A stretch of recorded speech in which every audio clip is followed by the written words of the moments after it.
కానీ ఇక్కడ ఒక చాలా పెద్ద ట్విస్ట్ ఉంది. అది ఏంటి అంటే, ఇప్పుడు ఏదైతే నేను మీకు ఎగ్జాంపుల్ చెప్పాను, ఒక వ్యక్తి దగ్గర మంత్రదండం ఉంది. అతడు ఏం చేశాడు? ఆ ఒక ప్రాణిని ఇంకా వేరే విధ రూపంలో తయారు చేయాలంటే సంకల్పం చేశాడు, అయిపోయింది. మళ్ళీ నార్మల్గా తీసుకురావాలి అంటే సంకల్పం చేశాడు, మళ్ళీ నార్మల్గా అయింది. అదే ఏ వ్యక్తి పైన ప్రయోగించినా కూడా, ఒక వ్యక్తిని గాడిదలాగా తయారు చేయాలి అని ఆ తలపైన తిప్పాడు, ఏమైంది రాజుగారు? ఏమైంది? గాడిద అయిపోతుంది. గాడిద అయిపోయాడు. మళ్ళీ ఆ గాడిదని మనిషిగా తయారు చేయాలని చెప్పేసి మళ్ళీ సంకల్పం చేశాడు, ఏమైంది? మనిషి అయిపోయింది. మనిషి అయిపోయాడు. కానీ ఇక్కడ చాలా ఇంపార్టెంట్ విషయం గమనించాల్సింది ఏంటి అంటే, అతడు వేరే వాళ్ళ గురించి ఏదైతే చేశాడో మళ్ళీ దాన్ని నార్మల్గా చేసే శక్తి అతని దగ్గర ఉంది. అవును సార్. కానీ ఒకసారి ఏమైపోయిందంటే ఎస్, నమస్తే సార్. నమస్తే, గుడ్ మార్నింగ్, చెప్పండి. మనం భగవంతుడికి సమర్పణ చేసుకోవాలి సార్, పూర్తిగా. ఎస్, పూర్తిగా సమర్పణ చేసుకున్నప్పుడే మనకి జ్ఞానం అనేది అందుతుంది. ఎస్, పూర్తిగా భగవంతుడు సమర్పణ చేసుకోవాలంటే ఇంకా ఆయనతో సమానం ఇంకా మనం. ఎస్, ఆయన ఎలాగైతే సర్వ జ్ఞానవంతుడో అట్లాగే మనం కూడా తయారవుతాం.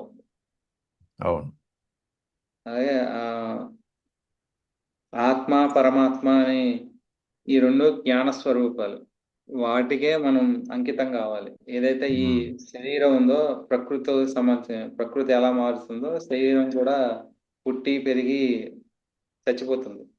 అవును, సౌలు మాత్రమే, మన ఆత్మ అన్నది మాత్రమే నిరంతరం, శరీరం అన్నది తాత్కాలికం. ఆ Yes. విషయాన్ని ఖచ్చితంగా ఎంత త్వరగా గ్రహించగలిగితే మనం అంత త్వరగా ఆత్మకి సరెండర్ అవుతాం sir. Wonderful, wonderful. Good morning sir. Good morning, చెప్పండి సార్, నిన్న మనం ఏం చెప్పుకున్నామంటే అహంకారం అంటే ఏంటి? మనిషి ఆత్మ స్వరూపుడు అనే విషయం మర్చిపోయి కేవలం తనని తాను ఒక ఆకారంగా స్వీకరించడం వల్ల, ఆ విధంగా ఆకారం అనుకొని ఆ విధంగా అతను జీవించడం వల్ల అతని అంటే అహంకారంతో నిండి ఉన్నాడు సార్. అంటే Yes. అతను ఒక ఆత్మస్వరూపుడు అన్న విషయం మర్చిపోయి కేవలం తనని ఆకారం అనుకోవటం వల్ల అతనిలో అహంకారం అన్నది వచ్చింది. అంటే అహంకారంతో జీవిస్తున్నాడు. ఎస్, మన జీవితంలో అన్ని రకాలకి కష్టాలం అహంకారమే కారణం సార్. అహంకారం ఉన్న మనిషి ఆలోచన ఎట్లా ఉంటుందంటే, తనకి అన్నీ తెలుసు, తనకి ఎవరు ఏమీ చెప్పాల్సిన అవసరం లేదు అన్న ఒక ఆలోచనతోటి జీవిస్తూ ఉంటాడు. ఎస్, దీని నుంచి మనం బయటికి రావాలి అంటే మనం బుద్ధిని పెంచుకోవాలి. ఆ బుద్ధిని ఎలా పెంచుకోవాలి అంటే, నాకు తెలిసింది చాలా తక్కువ, తెలుసుకోవాల్సింది ఎంతో ఉన్నది అనే విషయాన్ని మనం ఒప్పుకోవాలి. ఆ విషయం మనం రియలైజ్ అవ్వాలి. గ్రేట్. ఈ విధంగా రియలైజ్ అయినప్పుడే మనం వినయులుగా మారుతాం, వినయంతో ఉంటాము. ఎప్పుడైతే మనం వినయంతో వినయంతో ఉంటామో, వినయం తోటి జీవించడం స్టార్ట్ చేస్తామో, జ్ఞానం పెంచుకోవాలి అనే తపన మొదలవుతుంది. ఎస్, జ్ఞానం ఎప్పుడైతే ఆ తపన అన్నది స్టార్ట్ అవుతుందో, జ్ఞానం ఎలా పెంచుకోవాలని ఆలోచన చేస్తాము, దానికి తగ్గ మార్గాలు వెతకడం స్టార్ట్ చేస్తాము. ఎస్, అట్లా మార్గాలు వెతకడం స్టార్ట్ చేసినప్పుడు ఏదైనా ఒక దారి, జ్ఞానం పెంచుకునే దారి మనకి దొరికినప్పుడు, ఒక అవకాశం మనకు లభించినప్పుడు ఆ జ్ఞానాన్ని ఎంతో శ్రద్ధ పెట్టి ఆ జ్ఞానాన్ని నేర్చుకుంటాము. అంటే ఈ సృష్టిలో ఉన్నవి రెండే నమ్మకాలు సార్. ఒకటి సత్యంతో కూడుకున్న నమ్మకాలు, ఇంకోటి అసత్యంతో కూడుకున్న నమ్మకాలు. ఆ సత్యంతో కూడుకున్న నమ్మకం ఏంటంటే ఆత్మ, అసత్యంతో కూడుకున్న నమ్మకాలు ప్రకృతి. అవును, ఆత్మకి జ్ఞానం లేకపోవటం వల్ల మనిషి తనను కేవలం ఒక ఆకారంగా ఒప్పుకోవటం వలన ఆ శరీరానికి ఉన్న రెండు కళ్ళతోటి మనం చూస్తాం. అద్భుతం. రెండు కళ్ళతోటి మనిషి చూస్తాడు. కళ్ళతో చూసిన దాన్ని బట్టి, చెవులతో ఉన్నదాన్ని బట్టి నిర్ణయాలు తీసుకుంటాడు. ఎస్, మన బుద్ధి అన్నది మన థర్డ్ ఐ. ఆ థర్డ్ ఐ యాక్టివేట్ అంటే మూడో నేత్రం అన్నది యాక్టివేట్ అవ్వాలి అంటే మనల్ని మనం భగవంతుడికి సమర్పించుకోవాలి. అంటే ఎట్లా సమర్పించుకుంటామో భగవంతుడిని మనం ఆ అంటే ఎట్లా భగవంతుడిని మనసులో ప్రార్థిస్తామో, నేను కేవలం నిమిత్త మాత్రమే, నాకు ఏమీ తెలియదు, నాలో నిన్ను దర్శించుకునే జ్ఞానాన్ని నాకు ప్రసాదించు అని భగవంతుని మనం అంటే అట్లా ఆ విధంగా ప్రార్థించి భగవంతుని మనం సమర్పించుకోవాలి. గ్రేట్ ఈ గ్రేట్ విధంగా ఈ విధమైన స్థితికి మనం చేరాలి అంటే భగవంతుడికి మనల్ని మనం సమర్పించుకోవాలి. ఆ స్థితికి చేరాలి అంటే మనలో ఉన్న అహాన్ని చంపేయాలి. అప్పుడే మనలో ఉన్న భగవంతుడిని మనం దర్శించుకోగలం. అద్భుతం అద్భుతం. ఎస్. ఆ, ఉమ్, ఆ, అంటే సార్ అంటే ఇట్లా తనని తను సమర్పించుకొని తనకి అసలు ఏమీ తెలియదు, తను తెలుసుకోవాల్సింది ఎంతో ఉంది అని బుద్ధుడు ఆ విధంగా ఆ, అంటే ఆ విధంగా భగవంతుని సమర్పించుకుని తనకి ఏమీ తెలియదు అని అనుకున్నాడు కాబట్టి అతని జ్ఞానాన్ని పెంచుకోగలిగాడు. ఆ Great. జ్ఞానంతో తనలో ఉన్న కామ క్రోధాలు ఉన్నాయి కదా సార్, 5 కోపం, కోరికలు, ద్వేషం, స్వార్థం, ఎస్. ఆ లోభం కదా సార్, అది తనకే అన్ని కావాలి. ఇవన్నీ అతను వదిలాడు కాబట్టే అతన్ని ఆత్మజ్ఞానాన్ని సంపాదించగలిగాడు. అందుకే అతను బుద్ధుడయ్యాడు. అద్భుతం. ఎస్. అంతే. ఇక్కడ వరకు సార్ నాకు తెలుసు. ఆ, ఇంకోటి లాస్ట్లో ఏం చెప్పారంటే అంటే మనం బుద్ధి ఉన్న వాళ్ళు, జ్ఞానాన్ని పెంచుకున్న వాళ్ళు 5 విషయాల నుంచి, తనకి ఏ ఆలోచన వచ్చినా 5 విషయాల నుంచి ప్రయాణిస్తారు. ఎస్. 5 విషయాల నుంచి ప్రయాణిస్తారు. అది ఏంటంటే ఆ, ఏమిటి, అంతే కదా సార్, ఏమిటి, ఎస్. ఎందుకు, ఎలా, ఎప్పుడు, ఎంత. ఎవరైతే ఆత్మజ్ఞానాన్ని సంపాదిస్తారో ఏ ఆలోచన వచ్చినా సరే ఈ 5 విషయాల నుంచి వాళ్ళు ప్రయత్నిస్తారు. బుద్ధి లేని వాళ్ళకి బుద్ధి ఉన్న వాళ్ళకి తేడా ఏంటంటే బుద్ధి ఉన్న వాళ్ళు ఈ 5 విషయాల నుంచి ప్రయత్నిస్తారు, బుద్ధి లేని వాళ్ళు ఆ సెకండ్ పాయింట్, అదే థర్డ్ ఐ, దాన్ని విస్మరిస్తారు. అంటే దాన్ని అక్కడ ఆగరు వాళ్ళు. ఏదైనా ఆలోచన వచ్చినా ఎందుకు అని క్వశ్చన్ వేసుకోరు వాళ్ళని వాళ్ళు. ఏది వస్తే అది చేసేస్తారు. దానివల్ల జీవితంలో ఎన్నో నష్టపోతారు, ఎన్నో కష్టాలు పడతారు సార్. కానీ బుద్ధి ఉన్న వాళ్ళు ఆ థర్డ్ ఐని యూజ్ చేస్తారు. ఎందుకు నాకు ఈ ఆలోచన ఎందుకు వచ్చింది, దీనికి ఎన్నుకున్న కారణం ఏంటి, ఈ వచ్చిన ఆలోచనని నేను అమలు పెట్టడం వల్ల నా ఫ్యూచర్ ఏంటి, నాకు అంటే రిజల్ట్ ఏంటుంటుందని అట్లా ఆలోచించి నిర్ణయం తీసుకుంటారు సార్. అద్భుతం అద్భుతం. వండర్ఫుల్. గ్రేట్. చాలా సంతోషం. ఓకే.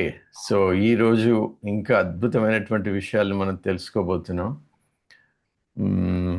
సిద్ధమైన అందరూ?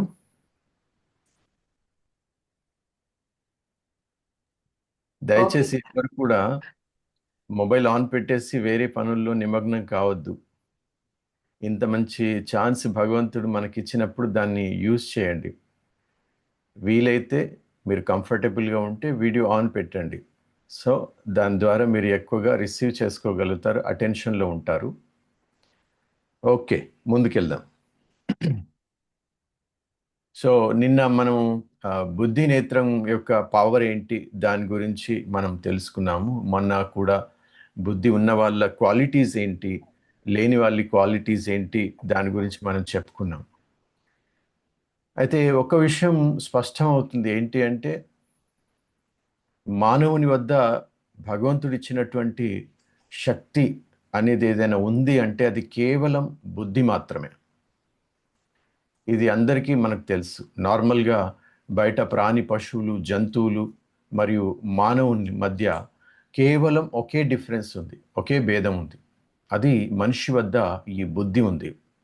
అయితే ఆ బుద్ధిని ఎంతగా తను విస్తరింప చేసుకుంటాడు, అది కేవలం భౌతికంగా కాదు, భౌతిక పరంగా కాదు, తన అంతరంగ పరంగా, ఆత్మిక పరంగా ఎంతగా డెవలప్ చేసుకుంటాడో అంత బాగా దూరదృష్టిని పొందుతాడు. దూరదృష్టి. ఆ దూరదృష్టి పొందడం వల్ల అతను ఎప్పుడు కూడా తప్పుడు పనులు చేయడు.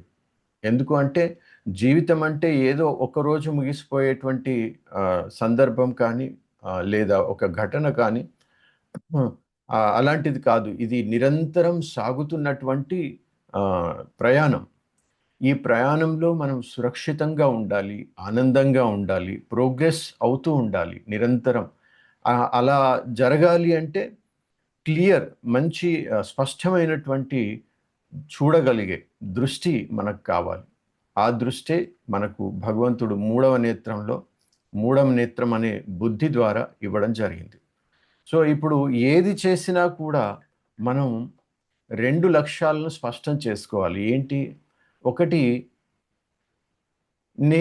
నన్ను నేను బంధనాల్లో వేసుకోవడానికి కర్మలు చేస్తున్నానా? లేక ముక్తుడు కావడానికి కర్మలు చేస్తున్నాను? ఎందుకంటే ఏది చేసినా ఈ 2 పరిణామాలే మనం ముందుకు తీసుకెళ్తాయి. ఒకటి, మనం చేసేవి ఏవైతే ఉన్నాయో అవన్నీ కూడా మనల్ని మళ్ళీ జీవన బంధనాల్లో, మళ్ళీ జనన మరణ బంధనాల్లో, పరిస్థితుల బంధనాల్లో బంధించకుండా ముక్తులం కావాలి. రెండవది, ఏ పని చేసినా కూడా అటువంటి పని ఏది కాకూడదు. ఎటువంటి పని? నన్ను మళ్ళీ ఇప్పటి వరకు ఏ జన్మ కర్మ బంధనాలను అయితే నేను చిక్కుకున్నానో అలాంటి పరిస్థితి మాత్రం నాకు రాకూడదు. అంటే ఇక్కడ దివ్య బుద్ధిని మనం ఉపయోగించాలి. ఏ పని చేస్తే మనం ఎలాంటి కర్మలను, ఫలాలను అనుభవిస్తాము అనేటువంటిది స్పష్టమైనప్పుడు మనం ఎప్పుడు కూడా తప్పులు చేయం. ఇప్పుడు మనకు పూర్వీకులు చాలా బాగా ఇది చెప్తూ ఉండేవారు. ఏంటి అంటే, తప్పులు చేసావు అంటే నరకానికి వెళ్తావు, నువ్వు చాలా కష్టాలను అనుభవించాల్సి వస్తుంది అని చెప్పేసి. ఆ నరకం వేరే ఎక్కడో లేదు, స్వర్గం వేరే ఎక్కడో లేదు, అది ఇదే, ఈ జీవితమే. ఇప్పుడు కష్టాల్లో ఉన్న వాళ్ళని, దుఃఖాల్లో ఉన్న వాళ్ళని స్పెషల్గా వేరే నరకానికి వెళ్ళి చూసిరా అని చెప్పాల్సిన అవసరం లేదు. Yes or no? వాళ్ళు ఆల్రెడీ కష్టం ఏదైతే ఉందో అది ఎంత నరకంగా ఉందో అది ఉన్న వాళ్ళకే తెలుస్తుంది, బాధలు పడుతున్న వాళ్ళకే తెలుస్తుంది. అందులోంచి బయటకు రాలేరు, అది వేరే విషయం. కాకపోతే అదేదైతే అనుభవిస్తున్నారో అది చాలా జైలు కంటే కూడా కష్టతరమైనటువంటి జీవితం. దానిలోంచి ఎప్పుడు బయటకు వస్తారో అది తెలియదు వాళ్ళకి.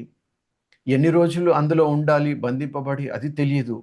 సో అటువంటి చాలా కష్టతరమైనటువంటి ఆ జీవితం అది ఒక బంధనంలా తయారైంది. కాబట్టి అటువంటి బంధనము మళ్ళీ నా జీవితంలో వేసుకోకూడదు, తయారు చేసుకోకూడదు అంటే ఈ దూరదృష్టి చాలా అవసరము.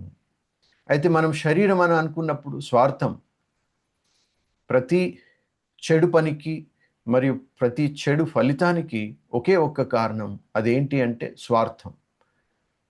అయితే మనం స్వార్థం అని అనుకున్నప్పుడు 2 నమ్మకాలు చెప్పుకున్నాం కదా. బేస్ ఏంటి? అన్ని పనులకు, అన్ని ఫలితాలకు మూలంలో వెళ్ళినప్పుడు 2 మాత్రమే నమ్మకాలు ఉన్నాయి. ఒకటి, నేను శరీరము లేదా నేను ఆత్మ. అయితే శరీరం అనుకున్నప్పుడు మొట్టమొదట ఏమైంది? ఒక బౌండరీ, ఒక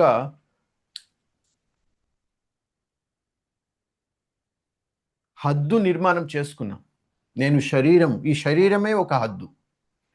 అదే ఒక నమ్మకంగా మారి నేను స్త్రీని లేదా పురుషుణ్ణి, లేదా నేను తెల్లవాడిని, నేను నల్లవాడిని అనేటువంటి నమ్మకం మొదలవుతుంది. దాంతో పాటుగా ఇంకా వేరే బౌండరీ నిర్మించుకుంటాం. ఏంటి? నేను ఈ దేశం వాణ్ణి, నేను ఆ దేశం వాణ్ణి, నేను ఈ కుటుంబం వాణ్ణి, నేను ఆ కుటుంబం వాణ్ణి, నేను ఈ కులం వాణ్ణి, నేను ఆ కులం వాణ్ణి. ఈ విధంగా బౌండరీస్ నిర్మించుకుంటూ ఆ హద్దుల్లో మనం జీవించడానికి ప్రయత్నం చేస్తూ ఉంటాం. అవే మన నమ్మకాలు. ఒక్కసారి అందులో ఉన్నటువంటి ఆత్మ ఏదైతే ఉందో, అంటే ఈ శరీర యాత్ర పూర్తి చేసుకొని, ఈ నమ్మకాలన్నీ కూడా శరీరంతో కూడినవే. ఎందుకంటే శరీరంలోనే ఉంది ఆత్మ కాబట్టి. ఇప్పుడు ఆ ఆత్మకి తన పరిచయం లేదు కాబట్టి తను కనిపిస్తున్నటువంటి, చూస్తున్నటువంటి వాటినే సత్యం అనుకొని ఆ బంధనాల్ని, హద్దులను తయారు చేసుకున్నాడు.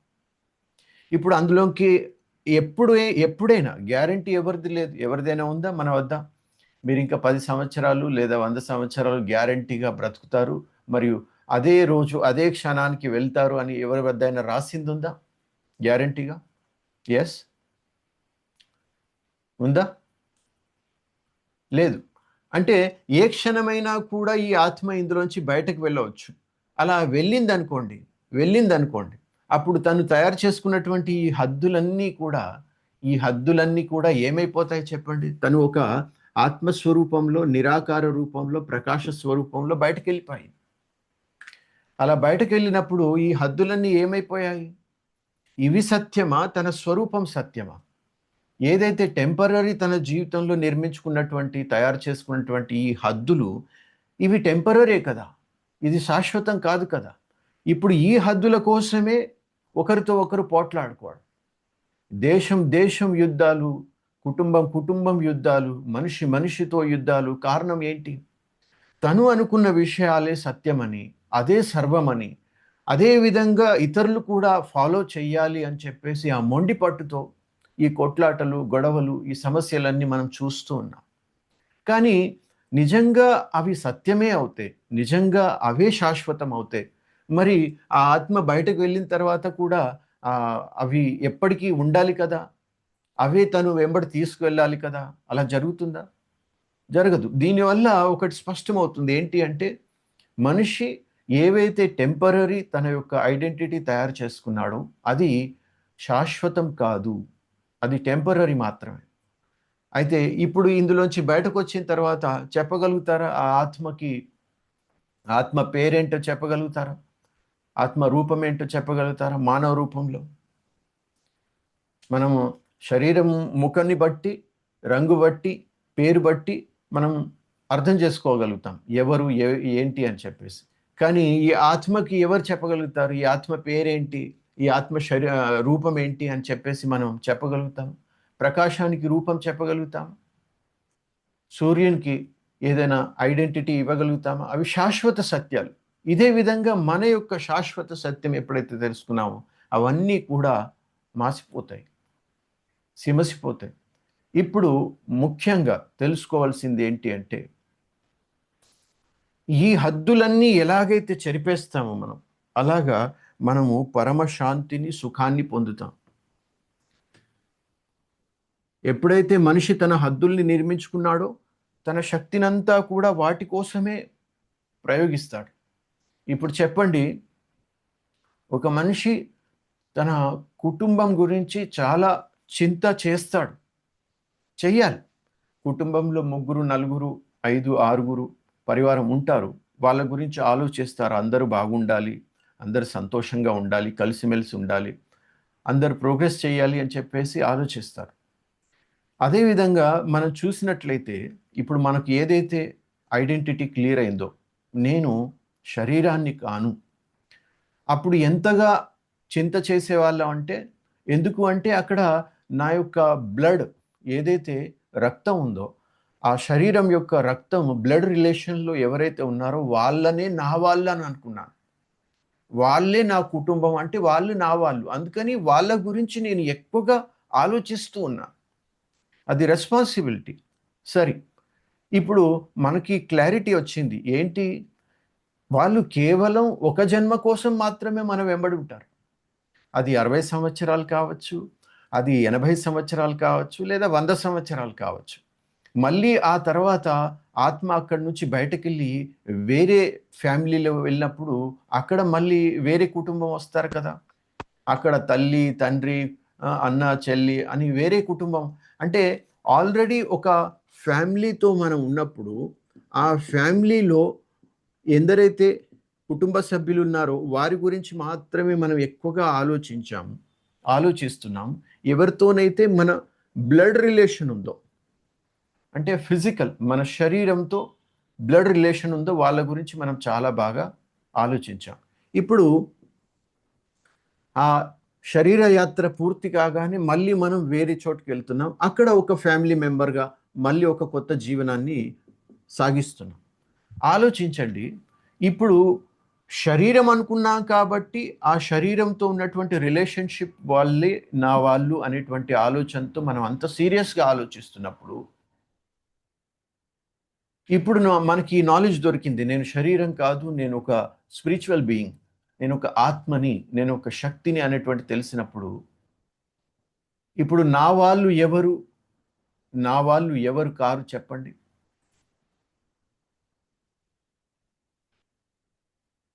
ఈ హద్దు చెరిపోతుంది కదా. హద్దు నేనైతే తయారు చేసుకున్నానో, నా భౌతికంగా రిలేషన్ ఏదైతే ఉందో, అంటే బ్లడ్ రిలేషన్లు ఎవరైతే ఉన్నారో వాళ్ళే నా కుటుంబం అనుకున్నప్పుడు, వాళ్ళ గురించే నేను ఆలోచిస్తూ ఉన్నాను. వాళ్ళు ప్రోగ్రెస్ కావాలి, వాళ్ళు ముందుకెళ్ళాలి, వాళ్ళు సంతోషంగా ఉండాలి అని చెప్పేసి. కానీ అది ఒక జీవితం కోసమే కదా.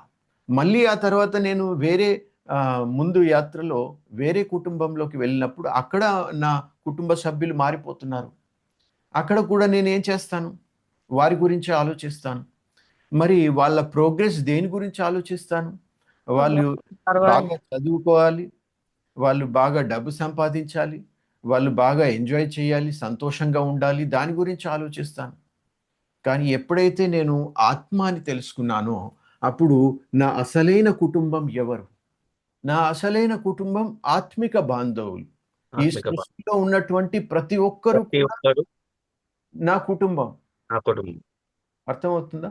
నిన్నటి వరకు నేను ఒక హద్దు తయారు చేసుకొని కేవలం కొంతమంది కోసం మాత్రమే నేను అంతగా ఆలోచించేవాడిని. అది భౌతిక సుఖం గురించి మాత్రమే ఆలోచించేవాడిని. వాళ్ళు డబ్బు సంపాదించాలి, జీవితాన్ని ఆనందంతో, సంతోషంతో అనుభవించాలి అని చెప్పేసి కొద్దిమంది కోసము నేను కేవలం ఆ విధంగా ఆలోచిస్తున్నాను, కానీ వాళ్ళ ఆత్మ కళ్యాణం కోసం ఆలోచించలేదు. కానీ ఎప్పుడైతే నేను ఈ హద్దు నుంచి బయటకొచ్చానో, అప్పుడు నేను విశ్వ కళ్యాణం గురించి ఆలోచిస్తాను. మరియు వారి ఆత్మ యొక్క సుఖం గురించి ఆలోచిస్తాను. శరీర సుఖం కాదు. ఆత్మ సుఖం ఎప్పుడు దొరుకుతుంది? ఎప్పుడైతే వాళ్ళకు నిజమైన జ్ఞానం దొరుకుతుందో, ఆత్మజ్ఞానం దొరుకుతుందో, భౌతిక జ్ఞానంతో కాదు. సో ఇక్కడ ఇప్పుడు నా కుటుంబం ఎవరయ్యారు చెప్పండి? నా కుటుంబం భౌతికంగా ఉన్నటువంటి ముగ్గురు, నలుగురు నా ఇంట్లో ఉన్న వాళ్ళ, లేక ఈ సృష్టిలో ఉన్న ప్రతి ఒక్కరు నా కుటుంబమా చెప్పండి? సృష్టిలో ఉన్న ప్రతి ఒక్కరు నా కుటుంబమే సార్. సో నేనిప్పుడు ఏ విధంగా ఆలోచించాలి? నేను ఇప్పుడు ఏ విధమైనటువంటి కర్మలు చేయాలి? ఏది చేసినా కూడా ఎంతగా నిన్నటి వరకు నేను నా ఇంట్లో ఉన్నటువంటి ముగ్గురు, నలుగురు, ఆరుగురు గురించి నేను ఆలోచించేవాడినో, ఇప్పుడు నా సృష్టిలో ఉన్న ప్రతి ఒక్కరి గురించి నేను ఆలోచించాల్సి వస్తది. అప్పుడు అవును. నా ఆలోచన పెరుగుతుంది, నా దృష్టి పెరుగుతుంది, నా బాధ్యత పెరుగుతుంది. దానినే వసుదైవ కుటుంబకం అని అన్నారు. ఇదే మన భారతీయ మూల సభ్యత, సంస్కారం. ఏ ఒక్కరి గురించి మనం ఆలోచించలేం. వీరు బాగుండాలి, వీరు ఉండకూడదు అని చెప్పేసి. లేదు. ఎందుకంటే ఈ సృష్టిలో ఉన్న ప్రతి ఒక్కరు కూడా నా వాళ్ళే. అందుకని అందరి కోసం నేను బ్రతకాలి. అందరూ నా వాళ్ళే. అలాంటి దృష్టికోణం వచ్చినప్పుడు స్వార్థం విడనాడతాం.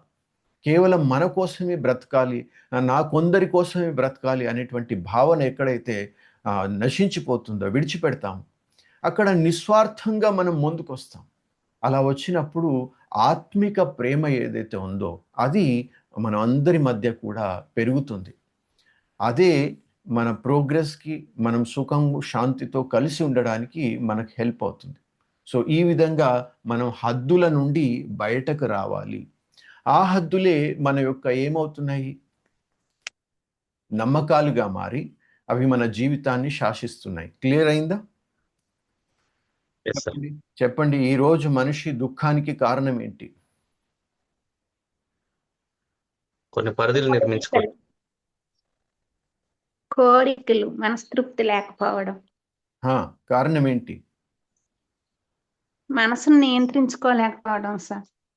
నియంత్రించుకోలేకపోవడం కారణం ఏంటి? ఇంకా ఏంటి? చెప్పండి. మోహన్ గారు ఏం విన్నాం ఇప్పుడు? ఈ ఆత్మ అనే ఒక శాశ్వత సత్యం తెలుసుకోవాలి. నువ్వు, నేను, మీరు, నేను, చిన్న పెద్ద, వేరే వాళ్ళు, వేరే మతం వాళ్ళు కానీ, వేరే కులం వాళ్ళు కానీ, ఇటువంటి ఏమి హద్దులు లేకుండా చుట్టూ ఉన్న పరివారం ఎవరైనా ఉన్నా కూడా అంతా మన వాళ్ళే. ఎస్. సో అక్కడ మన ఆ హద్దులు పూర్తిగా చెరిపోతాయి. అలా చెరిపోయినప్పుడు మనం అందరం ఒకే కుటుంబం వారం అవుతాము. మనం అందరం అందరి కోసం బ్రతుకుతాం. అందుకని అదే ఉద్దేశంతో ఈ కార్యక్రమాన్ని మొదలు పెట్టడం జరిగింది. వసుదైవ కుటుంబకం. అఫూఫా సంస్కృతి మనం తీసుకురావాలి. అఫూఫా అంటే ఏంటి చెప్పండి? అఫూఫా. All for one, one for all. All for one, one for all. మనం అందరి కోసం, మన కోసం అందరూ. అదే ఉద్దేశంతో ఇక్కడ మనం ఈ కార్యక్రమాన్ని మొదలుపెట్టడం జరిగింది. సో ఈరోజు అద్భుతంగా మనం ఇంకా లోతుకు వెళ్ళబోతున్నాం. సిద్ధంగా ఉన్నారా? బ్యాక్ స్ట్రైట్గా పెట్టుకొని కూర్చున్నారా? ఈ రహస్యాన్ని ఎప్పుడు మీరు గుర్తుంచుకుంటే మీ కర్మలు మీ బంధనాల నుండి బయటకు తీసుకొస్తాయి, మిమ్మల్ని బంధించలేవు. దీన్నే భగవంతుడు ఏం చెప్తాడంటే గీతలో, హే అర్జున, నన్ను ఈ కర్మలు బంధించలేవు. ఎందుకంటే నేను కర్మ సిద్ధాంతం యొక్క పూర్తి జ్ఞానాన్ని అర్థం చేసుకుంటాను, స్మృతిలో ఉంచుకుంటాను. అందుకని ఏ కర్మ కూడా నేను ఆ విధంగా చేయను, ఏ విధంగా నన్ను బంధించే విధంగా. సో ఆ సృష్టి రహస్యము, కర్మ సిద్ధాంతము ఇప్పుడు నేను చెప్తున్నాను. మనం ఉండేటువంటి ఈ సృష్టి ఏదైతే ఉందో దీన్ని రెండు విధాలుగా మనం డివైడ్ చేసినట్లయితే, ఒకటి అవ్యక్త ప్రపంచం, అంటే సూక్ష్మ ప్రపంచం, కనిపించని ప్రపంచం. ఇంకొకటి వ్యక్త ప్రపంచం, అంటే ఫిజికల్ మటీరియల్ వరల్డ్. ఇదే విధంగా మనం కూడా అలాగే ఉన్నాం కదా. శరీరం కనిపిస్తుంది, మనస్సు కనిపించదు, ఆత్మ కనిపించదు. సో ఒకటి అద్భుతమైనటువంటి అదృశ్య జగత్తు, మరియు ఇంకొకటి దృశ్య జగత్తు. ఇది అనంతంగా వ్యాపించినటువంటి ఒక అదృశ్య జగత్తు. దానిలో ఒకటి చిన్నగా దృశ్య జగత్తు, భౌతిక జగత్తు. అదే మనం దీన్ని విశ్వం అంటున్నాము, బ్రహ్మాండం అంటున్నాము, దీన్ని భౌతిక జగత్తు అంటున్నాం. శంకర్ గారు వింటున్నారా? చాలా ఇంపార్టెంట్ విషయము ఇది. అర్థమైంది అంటే చాలా బంధనాలు ఈరోజే తెంచుకుంటారు, ఈరోజే చాలా ముక్తులైపోతారు. ఇది స్థూల జగత్తు, వ్యక్త జగత్తు, కనిపించేటువంటి దృశ్య జగత్తు. ఇది ఏదైతే ఉందో ఇది సూక్ష్మ జగత్తు, కనిపించదు, సూక్ష్మంగా ఉంది, అనంతంగా ఉంది, ఇది కనిపిస్తుంది. దీన్ని ఇంకా వేరే విధంగా చెప్పుకోవచ్చు. అదేంటి అంటే ఇది కర్మల జగత్తు, ఇది కర్మ ఫలాల జగత్తు. ఇది కర్మల జగత్తు, ఇది కర్మ ఫలాల జగత్తు. మన మనస్సు ఏదైతే ఉందో, ఆత్మ ఏదైతే ఉందో, అది ఎంత సూక్ష్మంగా ఉందో అంత విశాలంగా ఉంది, అంత విశాలంగా ఉంది. ఆత్మ ఎంత సూక్ష్మంగా ఉంటుందో అంత విశాలంగా ఉంది. ఇప్పుడు ఆలోచించండి, ఎవరెవరైతే మహానుభావులు మన దేశంలో ఈ భూమి పైన వచ్చి వెళ్ళారో వాళ్ళు అంత విశాలంగా తమ అస్తిత్వాన్ని తయారు చేసుకొని వెళ్ళారు. ఆలోచించండి, అబ్దుల్ కలాం గారు ఒక సాధారణ వ్యక్తిగా జీవించి తన వ్యక్తిత్వాన్ని ఎంతగా డెవలప్ చేసుకున్నాడంటే ఇప్పుడు తను ప్రతి మనిషి హృదయంలో బ్రతికున్నాడు. Yes or no? ఎంత విశాలమైపోయాడు, ఎంత విరాటమైపోయాడు. అదే విధంగా కొందరు మనుషుల్ని మనం చూసుకున్నట్లయితే అసలు ఎప్పుడు వచ్చారు, ఎప్పుడు పుట్టారు, ఎప్పుడు వెళ్ళిపోయారు అది ఎవరికి తెలియదు. చీమలు, పురుగుల్లా లేదా దోమల్లాగా వాళ్ళ జీవితం. అటువంటి ఆప్షన్ అందరి వద్ద ఉంది. ఒక స్వామి వివేకానంద లాగా, ఒక గాంధీ మహాత్ముల్లాగా, లేదా ఎవరైనా మీ ఐడియల్ పర్సనాలిటీ, ఎవరినైతే మీరు ఆరాధిస్తారో వాళ్ళు తమ జీవితంలో ఒక చిన్న స్థితి నుండి తమను తాము అభివృద్ధి చేసుకుని ఒక గొప్ప స్థితికి వెళ్ళారు. అంటే ఆత్మ ఏదైతే ఉందో అది అనంతమైనది, సూక్ష్మమైనది మరియు విరాటమైనది. అందుకని ఎప్పుడైతే ఎవరికైనా మనం చెప్పినాం అనుకోండి, మీరు మీ లోపల వెళ్ళి చూసుకోండి అంటే ఎలా చూసుకోవాలో అర్థం కాదు. ఎందుకంటే తమ ఇల్లును చూసుకోవడం చాలా ఈజీ. ఇల్లు ఏంటి, ఒక 500 స్క్వేర్ ఫీట్ లేదా 1000 స్క్వేర్ ఫీట్ ఉంటుంది. దాంట్లో వెళ్ళి ఏది ఎక్కడ పెట్టామో చూసుకోవచ్చు. కానీ మనసులోకి ప్రవేశించి, మనిషి తన ఆత్మలోకి ప్రవేశించి చూసుకో అంటే ఎలా చూసుకుంటాడు? అది ఎంత విశాలమైనది, ఎంత విరాటమైనది. అయితే ఆ సూక్ష్మ జగత్తు ఏదైతే ఉందో దానినే మనం బ్రహ్మాండం అంటున్నాము, సృష్టి అంటున్నాం. దాంతో మనం కనెక్ట్ అయి ఉన్నాం. అయితే ఇప్పుడు ఈ కర్మ ఫలాల జగత్తు ఏదైతే ఉందో దాంట్లో మనం ఎలా చిక్కుకొని ఉంటాం ఒకసారి చూద్దాం. ఇప్పుడు మనం అందరం కూడా మ్యాంగో సీజన్లో తినే ఉంటాం కదా. అమ్మ విశ్వ కళ్యాణి వింటున్నావా? సార్ వింటున్నాను సార్. మామిడి పండు తిన్నావా ఎప్పుడైనా?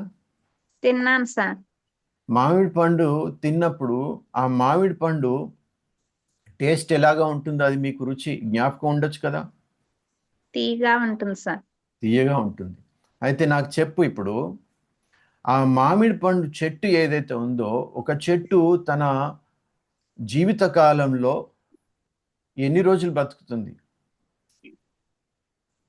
ఒక చెట్టు యొక్క జీవిత కాలం ఎన్ని సంవత్సరాలు ఉంటుంది 20-25 ఇయర్స్ అలా ఉంటుంది సార్. కదా? 20-25 సంవత్సరాలు బ్రతుకుతుంది. అంటే ఒక సంవత్సరానికి ఎన్ని పనులు ఇస్తుందచ్చు చెప్పండి? ఒక ఒక చెట్టు వచ్చి ఒక సంవత్సరానికి 1000 ఫలాల దాకా ఇవ్వచ్చు సార్. 1000-1200 అలా. అంటే ఒక చెట్టు ఒక సంవత్సరానికి 1000 ఫలాలు ఇస్తుంది అనుకోండి. అది 25 సంవత్సరాలకి ఎన్ని ఫలాలు అవుతాయి? 25,000 ఫలాలు అవుతాయి సార్. కదా? అంటే ఒకే చెట్టు, రాజుగారు వింటున్నారా? ఒకే చెట్టు మనకి 25,000 ఫలాలను ఇచ్చింది కదా. 25,000 ఫలాలను ఇచ్చింది. జీనత్ గారు వింటున్నారా? Yes sir. వింటున్నా సార్. అంటే 25,000 ఫలాలని మనం పొందడానికి, ఒక చెట్టు ద్వారా 25,000 మ్యాంగోస్ ని మనం పొందడానికి మనం ఎన్ని బీజాలు వేసాము? ఒకటే. పక్క బీజం సార్. అంటే ఒక్క బీజం నుండే మనకు 25,000 ఫలాలు వచ్చాయా? అవును సార్. ఇది సత్యమేనా అసత్యమా? సత్యం. సత్యమే సార్. ఇది ప్రాక్టికల్ విషయం కదా. ఇది ప్రాక్టికల్గా మనం చూసినటువంటి, మన కళ్ళతో చూసినటువంటి రియల్. అంటే భౌతిక జగత్తులో ఇది ఏదైతే నడుస్తుందో అది మనకు స్పష్టమైంది. ఒక్క బీజంతో ఒక చెట్టు నిర్మాణం అయింది, దాంతో 25,000 ఫలాలు వచ్చాయి కదా. Yes sir. మరి ఇంకా లోతుగా దాని భవిష్యత్తును చూసినట్లయితే మనకు కేవలం ఫలాలు మాత్రమే రాలేదు, మరియు 25,000 బీజాలు కూడా వచ్చాయి. వింటున్నారా? Yes sir. సార్. ఇప్పుడు 25,000 బీజాలు వచ్చినప్పుడు అర్థం చేసుకోండి, ఆ ఒక్కొక్క బీజంలో మళ్ళీ ఇంకొక 25,000 భవిష్యత్తు దాగి ఉంది. అవును సార్. మళ్ళీ ఆ 25,000 బీజాలు ఏవైతే ఉన్నాయో, ఆ ఫలాలు ఏవైతే వస్తాయో, అందులోంచి ఒక్కొక్క ఫలంలో మళ్ళీ ఒక బీజం దాగి ఉంది. దానికి ఇంకా భవిష్యత్తు 25,000 ఫలాలు, బీజాలు ఉంది. 25 ఎస్ సార్. అర్థమవుతుందా? అర్థమవుతుంది సార్. ఇది కర్మ సిద్ధాంతం. మనం కేవలం ఫలాలను మాత్రమే భుజించము, ఫలాలలో ఉన్నటువంటి ఆ బీజాలను కూడా మన జీవితంలోకి తీసుకొచ్చే విధంగా మనం మన జీవితాన్ని శాసిస్తాం. అయితే ఎప్పుడైతే మనం ఇక్కడ ఈ విషయాన్ని అర్థం చేసుకున్నామో, ఏం అర్థం చేసుకున్నాము? కర్మ ఫల జగత్తు వేరు, కర్మ చేసేటువంటి జగత్తు వేరు.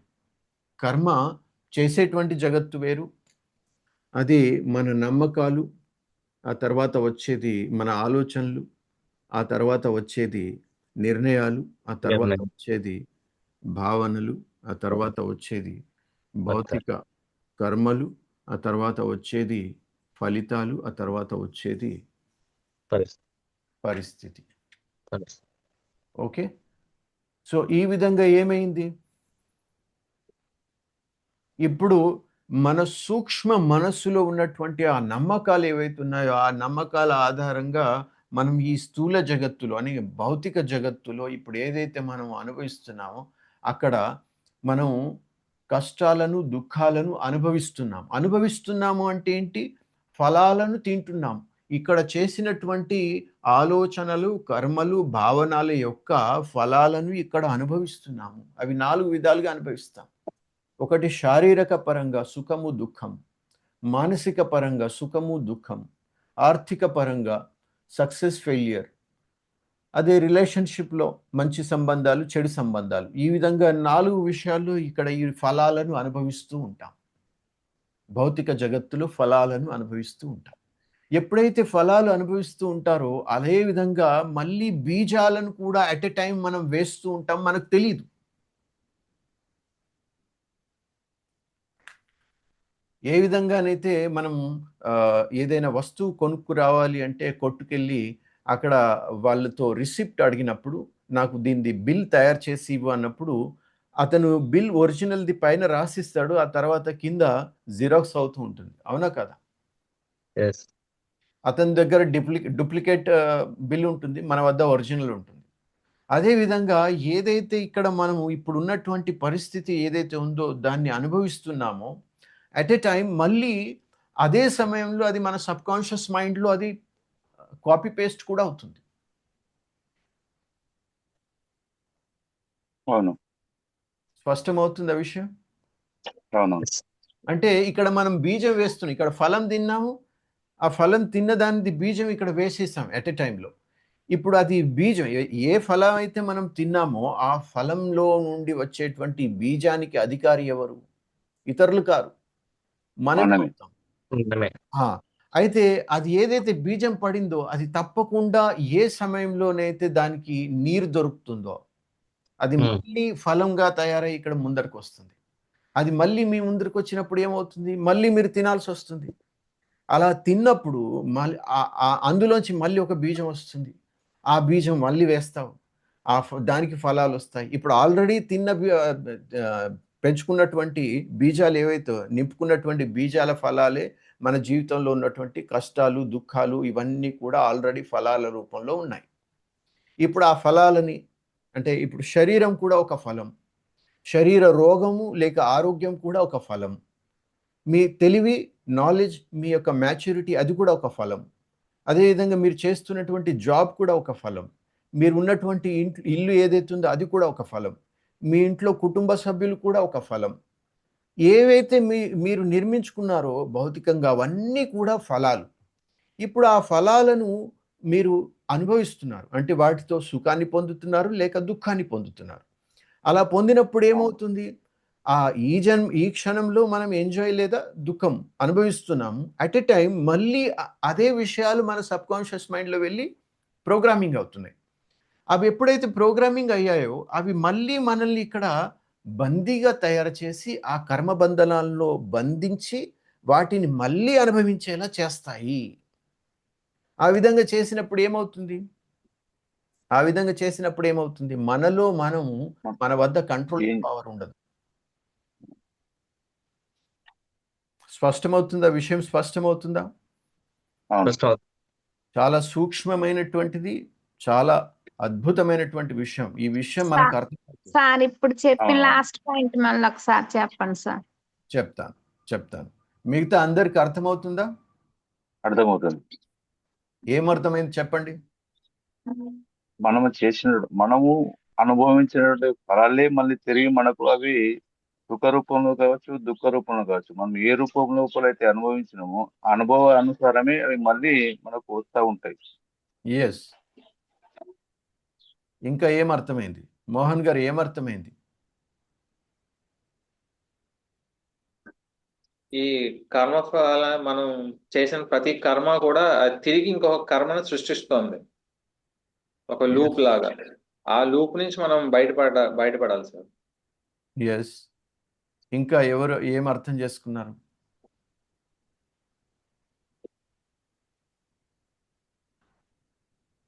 అంటే మన కర్మలు అనేది సూక్ష్మ ప్రపంచంలో అంటే అక్కడ స్టార్ట్ అవుతాయి కదా సార్. గ్రేట్. దాని ఫలాలు భౌతిక ప్రపంచంలో మనం చూస్తాము. అంటే ఏ పరంగా చూస్తామంటే ఫిజికల్లీ, మెంటల్లీ, ఫైనాన్షియల్లీ, రిలేషన్స్, ఈ Great. 4 విధాలుగా మనం ఫలాల్ని చూస్తాం. ఏవైతే సూక్ష్మ ప్రపంచంలో మనం ఆలోచన చేస్తామో ఆలోచనలే మన కర్మలు. ఎస్. ఫలాలు భౌతిక ఇదిలో చూస్తాము. ఇవే మళ్ళీ ఈ ఫలాలే మళ్ళీ ఇంకొక బీజం, అంటే ఇంకొక ఆలోచన, అదే ఏవైతే ఫలాలు మనం అనుభవిస్తామో అదే విధమైన ఆలోచన మళ్ళీ బ్యాక్ వెళ్ళి మళ్ళీ సూక్ష్మ ప్రపంచంలో ఉంటుంది. ఇక ఇదే కంటిన్యూ అవుతూ ఉంటుంది కదా సార్. అద్భుతం, అద్భుతం. అంటే ఇక్కడ మనకు స్పష్టంగా అర్థమయ్యేది ఏంటి అంటే, అసలైన కర్మలు ఏంటి అంటే, ఇక్కడ మనం ఏదైతే చేస్తున్నామో అవి అసలు కర్మలు కాదు. తినడం, పడుకోవడం, ఎంజాయ్ చేయడం లేదా దుఃఖపడడం ఇవి అసలైన కర్మలు కాదు. భౌతికంగా చేసేటువంటి కర్మలు అసలైన కర్మలు కావు. అవి కర్మల యొక్క ఫలాలు. ఫలాలు. కానీ అసలు కర్మలు ఏంటి అంటే, మన అంతరంగికంగా ఏవైతే మనం అనుభవం చేస్తున్నామో, ఫీల్ చేస్తున్నామో, ఆలోచిస్తున్నామో అవి మన అసలైన కర్మలు. ఓకేనా? అవునవును. ఇవి అంతరంగంలో జరిగేటువంటి క్రియలు ఏవైతే ఉన్నాయో అవి అసలైన కర్మలు. బయట జరుగుతున్నటువంటి క్రియలు ఏవైతే ఉన్నాయో అవి కర్మ యొక్క ఫలాలు. ఫలాలు. అయితే ఇప్పుడు మనం కర్మ యొక్క ఫలాల్లో బంధింపబడి ఉన్నాం. మనకు దీని గురించి తెలియలేదు ముందు. ఈ కోర్స్ కంటే ముందు మనకు ఈ సృష్టి గురించి మనకు తెలియలేదు. అందుకని నా యొక్క కర్మలను ఎలా చేంజ్ చేసుకోవాలో ఆ నాలెడ్జ్ లేకపోవడం వల్ల, అక్కడికి వెళ్ళి ఎలా చేంజ్ చేసుకోవాలో ఆ శక్తి లేకపోవడం వల్ల ఇందులోనే బంధింపబడి ఇక్కడనే చేంజ్ చేసుకోవడానికి ప్రయత్నం చేస్తూ ఉన్నాం. కానీ ఏమి కావట్లేదు. క్లియర్ అవుతుందా? అవును. ఇది కర్మ ఫలాల జగత్తు. ఇది కర్మలను సృష్టించేటువంటి జగత్తు. ఇప్పుడు నార్మల్ మనిషి ఎవరి వద్దైతే ఈ జ్ఞానం లేదో అతడు కేవలం ఇక్కడే బ్రతుకుతాడు, ఇక్కడే ఉంటాడు. ఎందుకంటే అతని సూక్ష్మ శక్తి ఏదైతే ఉందో, అతని ఆత్మశక్తి, మనసు శక్తి ఏదైతే ఉందో దాని గురించి అతని వద్ద ఎటువంటి స్పష్టీకరణ లేదు. అలా లేనప్పుడు తను అక్కడి వరకు వెళ్ళి ఎలా క్లియర్ చేసుకోగలుగుతాడు? ఇది చాలా పెద్ద ఛాలెంజ్ అన్నమాట. చాలా పెద్ద ఛాలెంజ్. మళ్ళీ ఇంకా అంతకంటే పెద్ద ఛాలెంజ్ ఏంటంటే, ఒకసారి మనము కర్మ ఫలాన్ని అనుభవిస్తున్నప్పుడు దానికి మనం పే చేయాల్సి వస్తుంది, డబ్బులు ఇవ్వాల్సి వస్తుంది. ఇప్పుడు మీరు ఇంటి నుండి అనుకోండి, ఫర్ ఎగ్జాంపుల్ మీకు ఇంట్లో రిలేటివ్స్ వచ్చారు. మీరు ఆ రోజు చాలా బాగా బయటకు వెళ్ళి గడుపుదామని చెప్పేసి ఒక హోటల్కి, మీకు తెలిసిన వాళ్ళకి హోటల్కి ఫోన్ చేసి, మేము ఇన్ని గంటలకు వస్తాము, మాకు ఈ విధమైనటువంటి వంటకాలు చేసి పెట్టండి అని చెప్పేసి ఆర్డర్ ఇచ్చారనుకోండి, రెసిపీ. ఆ సమయానికి మీరు వెళ్తారు. ఇంట్లో నుండి మీరు ఆర్డర్ ఇచ్చారు, హోటల్కి వెళ్ళి మీరు ఏం చేస్తున్నారు? భుజిస్తారు. ఎస్, ఇది మన ఇల్లు, మన అస్తిత్వం, మన అంతరంగం. ఇది హోటల్. ఇక్కడ మనం ఆర్డర్ ఇచ్చాం, ఇక్కడ మనం అనుకున్నాము నాకు ఇవి కావాలి అని చెప్పేసి అవి ఇక్కడ మనకు ఆర్డర్ వచ్చేసాయి. అయితే ఇక్కడికి వచ్చిన తర్వాత ఏమైంది? హోటల్కి వెళ్ళిన తర్వాత అక్కడ ఆ వంటకాలు సరిగా కాలేవు, టేస్టీగా లేవు. ఇప్పుడు మీరు అంటారు నాకు ఇది వేరేది కావాలి, ఇది వద్దు అని చెప్పేసి. వాళ్ళు ఏమంటారంటే, ఇది ఆర్డర్ మీరే ఇచ్చారు కాబట్టి ఇది మీరే భుజించాల్సి వస్తుంది, దీనికి డబ్బులు మీరే చెల్లించాల్సి వస్తుంది అని చెప్పి అంటారు.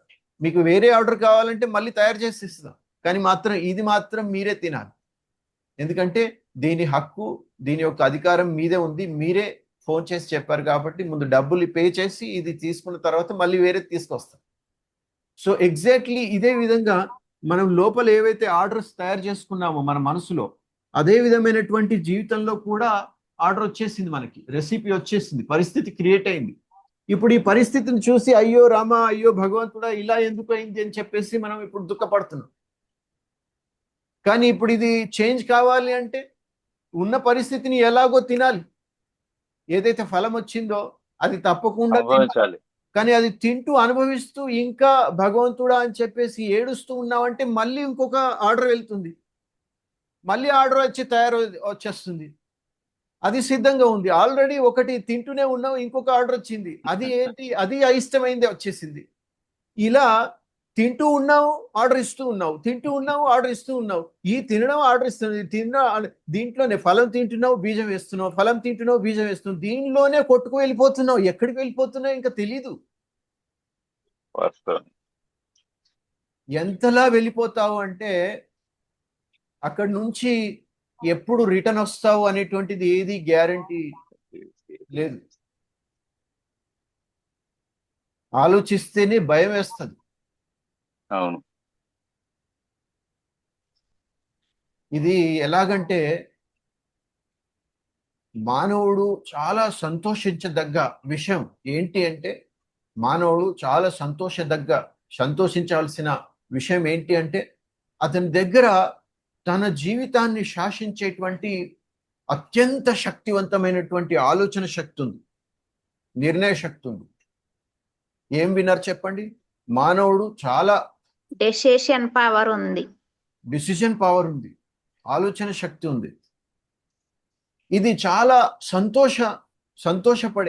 సంతోషించదగ్గ విషయం. కానీ చాలా దుఃఖపడేటువంటి విషయం కూడా ఉంది. అదేంటి అంటే అతని యొక్క శక్తి గురించి అతనికి తెలియదు. రాజుగారు వింటున్నారా? ఇప్పుడు ఇంకొక ఎగ్జాంపుల్తో నేను చెప్తాను ఏ విధంగా మనం మన జీవితాన్ని శాసిస్తాం. ఫర్ ఎగ్జాంపుల్ ఒక వ్యక్తి దగ్గర మంత్రదండం ఉంది. ఏముంది? మంత్రదండం. ఆ మంత్రదండం ఎవరిపైన కూడా, ఎవరి శిరస్సు పైన కూడా అలా తిప్పి సంకల్పం చేశాడు అంటే, ఇలా కావాలి అంటే అలా అయిపోతుంది. తన దగ్గర ఒక చిన్న కుక్క పిల్ల ఉంది, దాన్ని అలా తిప్పేసి ఇది సింహం లాగా కావాలి అంటే సింహం అయిపోతుంది. మళ్ళీ దాన్ని నార్మల్గా చేయాలనుకుంటే నార్మల్ అయిపోతుంది. ఈ విధంగా ఏ వ్యక్తి పైన కూడా అది తిప్పినా కూడా అలాగ మారిపోతుంది. వింటున్నారా? మోహన్ గారు ఏం విన్నారు చెప్పండి? మనం ఎలా అనుకుంటే అలా చేయాలి సార్. మంత్రదండం ఎలా సంకల్పం చేసి కుక్కని సింహాలా మార్చగలము, అట్లాగే మనం కూడా మళ్ళీ చేయాలి. నార్మల్ గా మార్చుకోగలుగుతాం. ఎస్, జీనత్ గారు వింటున్నారా? ఏం విన్నారు చెప్పండి? సార్ వింటున్నాను సార్. అంటే మనిషి చాలా సంతోషపడాల్సిన విషయం ఏంటంటే అతనికి ఆలోచన శక్తి అన్నది భగవంతుడు ఇచ్చాడు. అట్లాగే దుఃఖపడాల్సింది ఏంటంటే తనలో ఉన్న శక్తిని తను గుర్తించకపోవటం, ఇది చాలా బాధాకరమైంది. ఎస్, కానీ ఇప్పుడు మంత్రదండం ఉంది. మంత్రదండం ఉంది. మంత్రదండం ఎక్కడుంది అంటే మనలోనే ఉంది కదా సార్. అది మన ఆలోచనలోనే ఉంది ఆ మంత్రదండం. ఇప్పుడు అది మన ఆలోచన మన మీద ఇట్లా ఇది చేసుకొని మనం ఇట్లా అవ్వాలి అంటే మనం అవ్వగలం. అది మన ఆలోచన శక్తి, అదే మన మంత్రదండం. మన ఆలోచన శక్తి మన మంత్రదండం. Yes, correct. కానీ ఇక్కడ ఒక చాలా పెద్ద ట్విస్ట్ ఉంది. అది ఏంటి అంటే ఇప్పుడు ఏదైతే నేను మీకు ఎగ్జాంపుల్ చెప్పాను, ఒక వ్యక్తి దగ్గర మంత్రదండం ఉంది, అతడు ఏం చేశాడు? ఆ ఒక ప్రాణిని ఇంకా వేరే విధ రూపంలో తయారు చేయాలంటే సంకల్పం చేశాడు, అయిపోయింది. మళ్ళీ నార్మల్గా తీసుకురావాలి అంటే సంకల్పం చేశాడు, మళ్ళీ నార్మల్గా అయింది. అదే ఏ వ్యక్తి పైన ప్రయోగించినా కూడా, ఒక వ్యక్తిని గాడిదలాగా తయారు చేయాలి అని తలపైన తిప్పాడు, ఏమైంది రాజుగారు? ఏమైంది? గాడిద అయిపోయాడు. మళ్ళీ ఆ గాడిదని మనిషిగా తయారు చేయాలని చెప్పేసి మళ్ళీ సంకల్పం చేశాడు, ఏమైంది? మనిషి అయిపోయాడు. కానీ ఇక్కడ చాలా ఇంపార్టెంట్ విషయం గమనించాల్సింది ఏంటి అంటే అతడు వేరే వాళ్ళ గురించి ఏదైతే చేశాడో మళ్ళీ దాన్ని నార్మల్గా చేసే శక్తి అతని దగ్గర ఉంది. అవును సార్. కానీ ఒకసారి ఏమైపోయిందంటే తన పైన తిప్పుకొని తనను తానే నేను గాడిద కావాలి అని చెప్పేసి సంకల్పం చేశాడు. ఏమైంది? గాడిద అయిపోయాడు. ఇప్పుడు ఆ గాడిద నుంచి నార్మల్ గా ఎలా అవుతాడు? తిప్పడం తెలియదు కాబట్టి గాడిదలాగే ఉండిపోతాడు. అది గాడిద వద్ద నాలెడ్జ్ ఎలా ఉంటుంది? ఆ మంత్రదండం ఉపయోగించి నేను మళ్ళీ మనిషిని కావాలని చెప్పేసి గాడిద వద్ద ఉంటుందా నాలెడ్జ్? ఉండదు. అదే విధంగా ఎగ్జాక్ట్లీ మనం ఏవైతే మనం కోరుకుంటామో ఆ కోరుకున్న విషయాలు మన జీవితంలో వచ్చేస్తాయి. వచ్చిన తర్వాత మనం ఇక్కడ ఉండం, ఇంకా ఇక్కడ కిందికి వచ్చేసిన తర్వాత ఇంకా మళ్ళీ ఇక్కడికి వెళ్ళాము. ఎందుకంటే ఆ రూపాన్ని మార్చేసుకున్నాం కదా. ఆ రూపాన్ని మార్చేసుకొని ఇంకా ఏ విధంగా అయితే ఇప్పుడు మనం ఎగ్జాంపుల్ చెప్పుకున్నవాడు గాడిద అయిపోయిన తర్వాత ఇంకా గాడిదలాగే ప్రవర్తించాలి, గాడిదలాగే జీవితాన్ని జీవించాలి. ఎగ్జాక్ట్లీ ఇదే విధంగా మనం ఏవైతే మటీరియల్ జగత్తులో మనం కోరుకుంటామో, నాకు ఇది కావాలి అది కావాలి అని చెప్పేసి కోరుకుంటామో తప్పకుండా వచ్చేస్తాయి. వచ్చిన తర్వాత ఏమవుతుంది? ఆ పవర్ అంతా అందులోనే ట్రాన్స్ఫర్ అయిపోతుంది. ఇంకా కంటిన్యూ అదే విధంగా మనం ముందుకు వెళ్ళాల్సి వస్తుంది. అద్భుతం. ఈ సత్య జ్ఞానం తెలియదు, ఇంకా మర్చిపోతాం.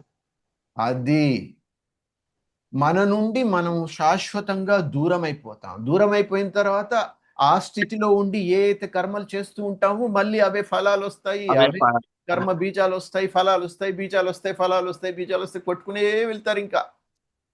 దాని నుంచి రాజుగారు ఉండదు. అర్థం ఆలోచిస్తేనే భయం ఉంది.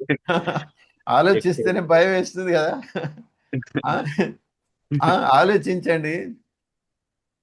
ఏ ఏ జన్మ పుణ్యమో, ఏ కర్మ ఫల పుణ్యమో ఈ మానవ జన్మ. ఈ ఒడ్డుకొచ్చి మనకి ఇప్పుడు ఈ జ్ఞానం దొరికింది. మనం ఎంత చెప్పినా కూడా అంటే బయట వాళ్ళకు ఈ నాలెడ్జ్ గురించి, సెషన్ గురించి మనం చెప్తున్నాం. అయ్యా ఈ విధంగా ఉంది జ్ఞానము, వచ్చి అర్థం చేసుకోండి అని. వాళ్ళు ఇక్కడి వరకు రాగలుగుతున్నారా? రారు. సమయం కూడా లేదు వాళ్ళ దగ్గర. ఈ వర్క్షాప్ లో రావడం కాదు, ఈ వర్క్షాప్ లో రావడం కాదు, అంటే ఈ లైవ్ ఫిజికల్ గా వచ్చాడు. ఈ ఈ సెషన్ లో మీరు ఎంట్రీ చేశారు అంటే దాని అర్థం మీరు ఇక్కడి వరకు చేరుకుంటున్నారు. అవును, ఇది మన Exact. అదృష్టం, ఇది అదృష్టం. మన అదృష్టం. ఒకవేళ ఈ చేసిన కర్మలు ఇంత స్ట్రాంగ్ గా ఉన్నాయి, ఇంత బలంగా ఉన్నాయి అంటే అవి మనల్ని ఇక్కడి వరకు చేరనివ్వవు. అంటే ఈ సెషన్ కి ఎవరు అటెండ్ చేయరు. వాళ్ళు ఏదో ఒకటి కర్మఫలంలో చిక్కుకొని ఉంటారు. రీజన్ ఏదైనా చెప్పొచ్చు. ఏంటి, అరే నా దగ్గర సమయం లేదు, నా బాధ్యతలు ఎక్కువగా ఉన్నాయి, రాత్రి లేట్గా పడుకుంటాను, లేదు ఇది అది అని చెప్పేసి ఎన్నో విషయాలు చెప్తారు. అవన్నీ ఏంటి, కర్మఫలాలు. కర్మఫలాలు తనని ఎలా బంధించి పెట్టాయి అంటే తన నుండి తన వద్దకి తను చేరుకోలేడు, ఎప్పుడు చేరుకోలేడు. ఇది చాలా వండర్ఫుల్ విషయం. వాళ్ళ కోసం ఈ జగత్తు ఎంత దూరం ఉంటుందంటే చంద్రుడికి భూమికి ఉన్నంత దూరం. ఎవరి వద్ద అయితే ఈ జ్ఞానం లేదో, ఈ బ్రహ్మజ్ఞానం, ఈ సత్య జ్ఞానం ఎవరి వద్ద అయితే లేదో, తమ అంతరంగం, తమ ఆత్మ యొక్క దూరము, తమ నుండి తమ ఆత్మ యొక్క దూరము భూమి మరియు చంద్రుడు ఎంత దూరంగా ఉన్నాడో అంత దూరం ఉంటుంది. ఇప్పుడు అదృష్టవశాత్తు మనం ఈ విషయాల్ని తెలుసుకోవడం వల్ల, ఈ జ్ఞానం దొరకడం వల్ల మనము చాలా దగ్గరగా వచ్చేస్తున్నాం, చాలా దగ్గరగా వస్తున్నాం. మన అవేర్నెస్ లెవెల్ నిన్నటి వరకు ఇక్కడే ఉండేది, కానీ ఇప్పుడు ఎంతగా పెరిగిందంటే మన ఆలోచన, భావన, మన సంకల్పాలు, మన నమ్మకాల వరకు కూడా మన అవేర్నెస్, మన ధ్యాస పెరిగింది. అంటే ఎంత మన యొక్క అంతరంగం ఏదైతే ఉందో అది ఎంత విరాటంగా ఉండేనో అంతగా మన ఆలోచన, దృష్టి, దూరదృష్టి, స్పష్ట జ్ఞానం పెరగడం వల్ల మన నియంత్రణ అంతా కూడా మన చేతిలోకి వచ్చింది. ఇప్పుడు నార్మల్ మనుషులకు ఇది తెలియదు కాబట్టి, ఈ జగత్తు గురించి తెలియదు కాబట్టి, ఈ కార్యప్రణాళి గురించి తెలియదు కాబట్టి దీనినే వాళ్ళు ఏమంటారు అంటే అదృష్టము, దురదృష్టము, తలరాత, నసీబు అని చెప్పేసి అంటారు. ఇప్పుడు మనకు తెలిసిపోయింది కాబట్టి 100%. వాళ్ళు ఎందుకు అలా అంటారు? ఎందుకంటే తన చేతిలో ఏం లేదు కదా, తను ఇక్కడ చిక్కుకున్నాడు కాబట్టి. తన మనస్సు తన చేతిలో లేదు, తన భావనలు తన చేతిలో లేవు, తన ఆలోచనలు చేతులు ఏదైతే చేతిలో లేదో దాని గురించి ఏదో ఒకటి చెప్పాలి కదా. ఏదో ఒకటి ఎలా చెప్పాలి? అది ఒక తలరాత, లేదా చేసుకున్న పాపకర్మలు, లేదా భగవంతుడు ఎలా తయారు చేశాడు, లేదా నా అదృష్టం ఎలా ఉంది, లేదా శని నా వెంబడ పడిండు అని చెప్పేసి వివిధ రకాలైనటువంటివి వేరే విషయాలపైన తోసేస్తారు. కానీ ఇప్పుడు మనకు తోయడానికి ఎటువంటి కారణం లేదు. మన జీవితంలో ఏది జరిగినా కూడా ప్రతిదానికి రెస్పాన్సిబిలిటీ, పూర్తి బాధ్యత అది మనమే. ఏది జరిగినా కూడా, మంచి జరిగినా చెడు జరిగినా, ఏది జరిగినా కూడా రెస్పాన్సిబిలిటీ పూర్తిగా మనదే. ఎస్, అవును. కష్టమవుతుందా? అవును. చెప్పండి, ఎలా ఉన్నారు అందరూ? అద్భుతంగా ఉంది. క్లారిటీతో ఉన్నాం సార్. చూడండి ఎంత బాగా మనకి ఈ అదృష్టం కలగడం వల్ల ఆత్మ సాక్షాత్కారం అవుతుంది. అంటే ఇప్పటి వరకు ఆత్మ సాక్షాత్కారం ఏదో ఊహించుకునేది, తెలియని విషయం. అంటే ఏదో విరాటంగా ఏదో ఉంటుంది, ఏదో ఏదో అవుతుంది అని. ఉంటుంది, మనకు అది ఏదో అనుకుంటా. అంటే బయట చూపెడతారు కదా మాయలు, అవి ఏదో అనుకునేటోళ్ళం, కానీ ఆ మాయ కాదు, మాయలోనే ఉండిపోయినాం కదా. మాయలోనే ఉండిపోయాం. ప్రాక్టికల్ గా అసలు మీరు అన్నట్టు లోపలికి వెళ్ళలే, ఇంకా మనల్ని మనం చదవట్లేదు. ఇక్కడ ఉన్న వాళ్ళకి ఇక్కడ ఉన్న వాళ్ళకి ఇక్కడ ఉండేటువంటి అధికారం లేదు, లేదు సార్, నియంత్రణ ఖచ్చితంగా లేదు, లేదు. అధికారం లేదు. కానీ ఇక్కడ ఉన్న వాళ్ళు అట్ ఎ టైం ఇక్కడ ఉంటారు, ఇక్కడ ఉంటారు. అవును. దీనిని అంతర్ముఖము అంటారు. అంతర్ముఖం స్పిరిచువల్ లాంగ్వేజ్లో ఏమంటారంటే అంతర్ముఖం.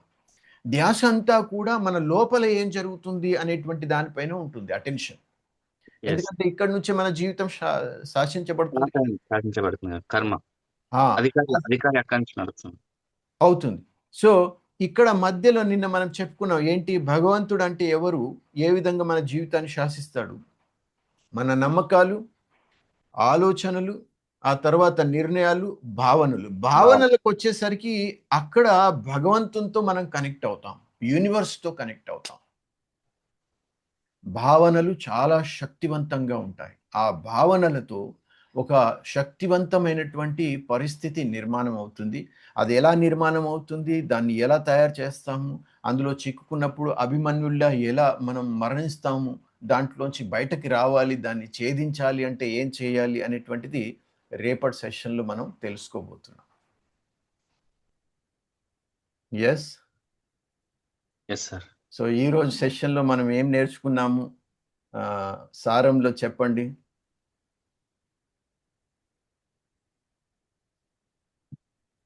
ఒక ఫలము, బీజము.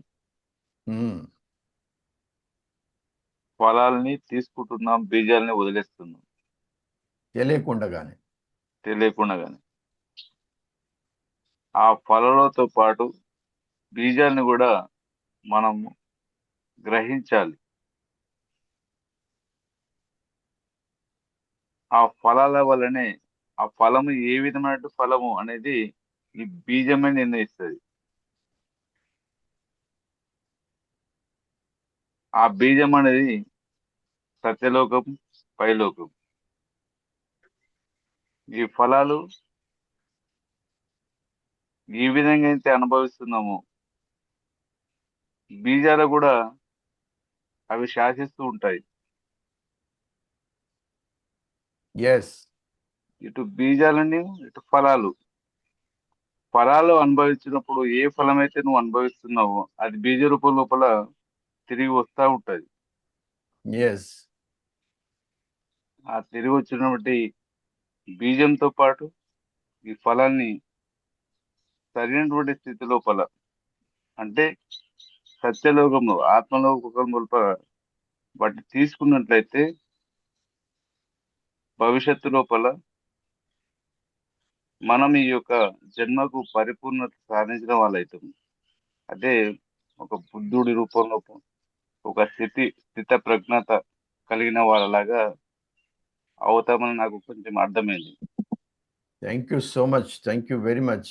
సమత గారు మీరు చెప్పండి, వింటున్నారా? సార్ కొంచెం బయటికి వెళ్ళింటి, నేను హాఫ్ విన్నాను, మళ్ళీ రికార్డింగ్ రివైజ్ చేస్తా. సరే, విన్నది ఏదైనా అది చెప్పగలుగుతారా జ్ఞాపకం ఉంటే? అంటే మీరు ఏం చెప్పారు అంటే మంత్రదండం గురించి చెప్పారు.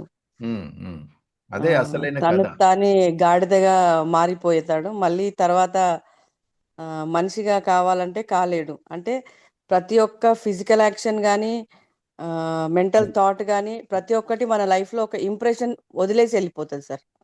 ఎస్, ఏదైనా పాజిటివ్ కానీ నెగిటివ్ కానీ మనం అనుకుంటాం జస్ట్ నేను ఆలోచించాను కదా అని అనుకుంటాం, కానీ అది కాదు, ఆ ఆలోచన కూడా మన పైన ఒక ప్రభావం చూపెడుతుంది. ఎస్, అదొకటి విన్నాను. అండ్ రిసిప్ట్ బుక్ గురించి ఒక ఎగ్జాంపుల్ చెప్పారు. అవును, ఆ, ఓకే. మిగతాది రేపు రివైజ్ చేసుకొని చెప్తా సార్. సరే సరే, కాస్త సమయం ఇవ్వండి, ఇది చాలా ఇంపార్టెంట్ సెషన్, ఈ రోజు మీరు మిస్ కాకుండా. చాలా ఇంపార్టెంట్. చాలా ఇంపార్టెంట్. ఇంకా రేపు ఇంకా చాలా లోతైన విషయాలు మనం తెలుసుకుంటాం అద్భుతంగా. జీనత్ గారు చెప్పండి, ఈ రోజు మనం ఏం చెప్పుకున్నాం? సరే, మనం ఈరోజు అంటే మన సూక్ష్మ ప్రపంచం అనేది ఎంత విశాలమైనది, భౌతిక ప్రపంచం ఎంత చిన్నది, ఆ సూక్ష్మ ప్రపంచం నుంచే మన జీవితం నడుస్తుంది. అక్కడ నుంచే బీజం అన్నది, అసలు అక్కడ నుంచి బీజం అన్నది స్టార్ట్ అవుతుంది. కాకపోతే మనం ఆ సూక్ష్మ ప్రపంచాన్ని పూర్తిగా మర్చిపోయి కేవలం ఆ భౌతిక ప్రపంచంలోని ఫలాలను దాని రిజల్ట్స్ ను బట్టే మనం ముందు జీవితం అంటే అట్లా బతికేస్తున్నాం తప్ప సూక్ష్మ ప్రపంచంలోకి వెళ్ళట్లేదు. అసలు అది బేస్. ఆ బేస్ని తెలుసుకో ఉంటే మనం ఈ భౌతిక ప్రపంచం కూడా మన లైఫ్ బాగుంటుంది. అంటే బేస్ నుంచే కదా రిజల్ట్స్ వస్తాయి సార్. ఆ అవును. బేస్ ను వదిలేసి రిజల్ట్స్ ను పట్టుకొని మనం దానికి ఒక పేరు మనకు మనం పెట్టుకున్నాం. అదృష్టం, దురదృష్టం, కర్మ, పాపాలు ఇవన్నీ. కానీ కర్మలు అన్నవి మన ఇక్కడ బుద్ధిలోనే ఉన్నాయి. ఆ బుద్ధిని బుద్ధిలో ఉన్న కర్మని మనం బాగు చేసుకుంటే అప్పుడు మనం లైఫ్ బాగుంటుంది అని చెప్పేసి అది మర్చిపోయాం సార్. కాకపోతే ఇప్పుడు తెలిసింది ఏంటంటే మేము ఇంకా గాడిదలు కాలేదు. అర్థమైంది సార్ నాకు. Wonderful, wonderful. అద్భుతం. ఎస్. ఇప్పుడు ఎలా అనిపిస్తుంది జీనత్ గారు? మీరు ఎలా ఫీల్ చేస్తున్నారు?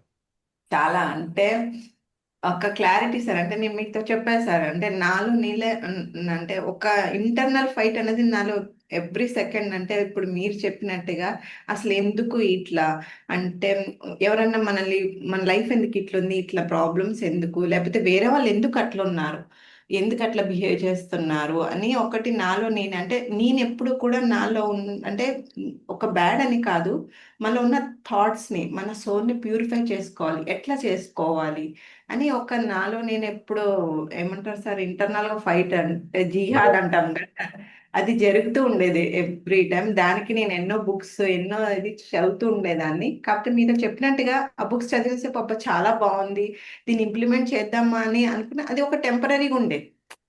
ఎందుకంటే నేను అది ఓన్లీ అంటే బయట థాట్స్ అంటే పై లేయర్ వరకే నేను ఆ జ్ఞానాన్ని తెలుసుకున్నా తప్ప ఇంటర్నల్గా అసలు ఏంటి అన్నది జ్ఞానం నాకు దొరకలేదు. అంటే మనకి ఎంత ఇష్టం తెలుసుకోవాలన్న తపన ఉన్నా కానీ దానికి తగ్గ మార్గం అంటే ఆ దారి నాకు ఇంతవరకు దొరకలేదు.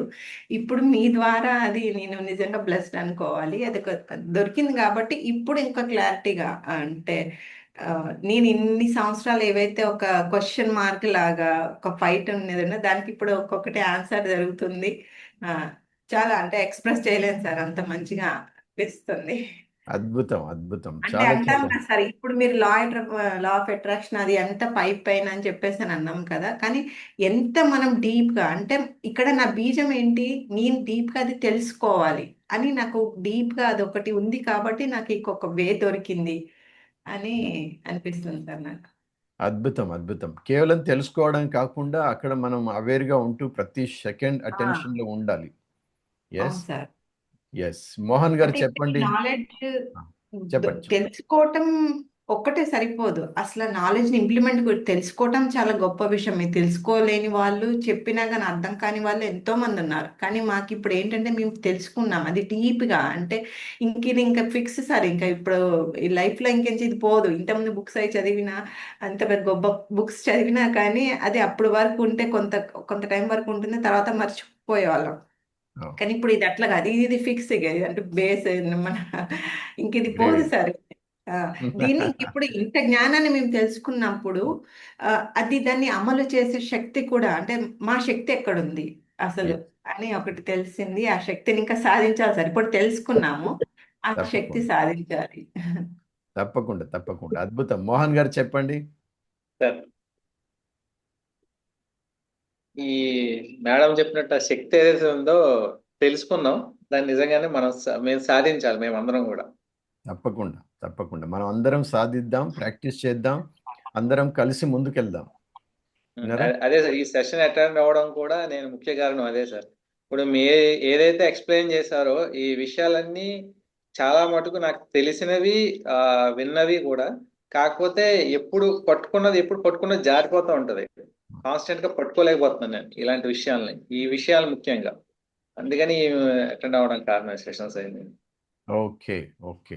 మనకు తెలియదంటూ ఏదీ లేదు, మనకు అన్నీ తెలుసు. కానీ ఒకే విషయం ఏంటి తెలియదు అంటే తెలిసినవన్నీ జీవితంలో లైఫ్లో ఎలా తీసుకురావాలో అది తెలియదు. సిస్టమ్. Yes sir. తెలియదంటే ఏది లేదు, అన్నీ తెలుసు మనకి. ఎస్. అయితే ఎవరి వద్ద అయితే సమయం ఉందో వాళ్ళు ఉండండి. ఒక 5 నిమిషాలు మనం చక్కగా ధ్యానం అభ్యాసం చేసి పూర్తి చేద్దాం. అమ్మ విశ్వ కళ్యాణి నువ్వు చెప్తున్నావా? సార్ ఏం లేదు సార్, ఒకటే పాయింట్. మనం ఇక్కడ వేసే బీజాలు అనేది ఎలాంటి బీజాలు వేయాలి అనేది మనం డెసిషన్ తీసుకోవాలి. పూరితమైన ప్రవృత్తి మనమే, మన కుటుంబమే అనే ఆలోచనను వదిలి ఈ సమాజం, ఈ ప్రపంచం అందరూ మన కుటుంబం అనే నిస్వార్థ భావన అనే బీజాన్ని మనం వదలాలి. మనం వేసే బీజాలు వేయాలి అని చెప్పుకుంటున్నాం, ఎలాంటి బీజాలు వేయాలి ఇక్కడ అనేది మనం తెలుసుకోవాలి సార్. అద్భుతం. మనం ఎలాంటి బీజాలు వేస్తే ఎలాంటి ఫలాలు మనకు వస్తాయి, ఎలాంటి ఫలాలు మనం తింటాం, Yes. ఇక్కడ వేయాల్సిన బీజాలు ఏంటి అనే పాయింట్ ని మనం తెలుసుకోవాలి సార్. అద్భుతం, అద్భుతం. ఇంకా లోతుగా మనం రేపటి సెషన్లో చెప్పకపోతున్నాం, కానీ అస్సలు లేట్ చేయొద్దు మీరు అటెండ్ చేయడానికి, సరేనా? Okay sir, okay sir, thank you sir. Simple గా మా శ్రీధర్ అన్నయ్య లాగా ఉండాలి, ఎలాంటి స్వార్థం లేకుండా. అవును. చుట్టుపక్కల వాళ్ళందరి గురించి ఆలోచించాలి, మన గురించి కాకుండా. మన వంతు మనం అందరికీ మనం ఉపయోగపడాలి, అందరి గురించి ఆలోచించాలి, అందరి మంచి చెడుల గురించి ఆలోచించాలి. మనమే కాదు, మన ఒక్కలమే కాదు అని అనే భావన మనలో వచ్చినప్పుడు, ఎప్పుడైతే స్వార్థాన్ని మనం వదులుతామో మంచి బీజం ఆటోమేటిక్గా అదే పడుతుంది, మంచి ఫలం ఆటోమేటిక్గా భగవంతుడా ఇస్తాడు సార్ మనకి. అద్భుతం, అద్భుతం. అలాంటి శ్రీధర్ అన్నయ్య కూడా మనస్ఫూర్తిగా ధన్యవాదాలు. వాళ్ళ ఆశీర్వాదం కూడా మనకి ఎప్పుడు ఉండాలి, సరేనా? సరే, థ్యాంక్ యూ సార్. ఇప్పుడు ఒక 2-3 నిమిషాలు 5 నిమిషాలు మనం చక్కగా ధ్యానం అభ్యాసం చేద్దాం. గణేష్ అన్నయ్య గారు ఒక్క నిమిషం. అన్నయ్య చెప్పండి, చెప్పండి. మన గ్రూప్ సభ్యులందరికీ నేను చెప్పదలుచుకున్న విషయం ఏంటంటే, చెప్పండి. ఇందాకడ జయనత్ సిస్టర్ అన్నారు, అంటే మనం ఇంకా గాడిద రూపంలోనే ఉన్నామని. మనం ఏ రూపంలో ఉన్నా, ఈవెన్ కోతి రూపంలో ఉన్నా సరే, మళ్ళీ మనం మనుష్య రూపంలోకి వచ్చే మంత్రదండం ఇప్పుడు గణేష్ గారు ఇవ్వబోతున్నారు. మనం దాన్ని చేజిక్కించుకోవాలి.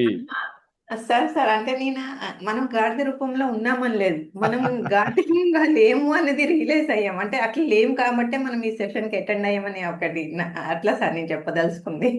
అంటే లేదు సిస్టర్, నేను చెప్పేది ఏంటంటే, మీరేదో అన్నారు అనట్లా. టు బి ఫ్రాంక్, మనకి ఈ నాలెడ్జ్ లేనంత వరకు మనం ఏదో ఒక, అంటే మనుష్య మాత్రులకి ఇచ్చిన ఆలోచన విధానాన్ని మనం ఉపయోగించలేనప్పుడు జంతు రూపంలో ఉన్నట్టే లెక్క.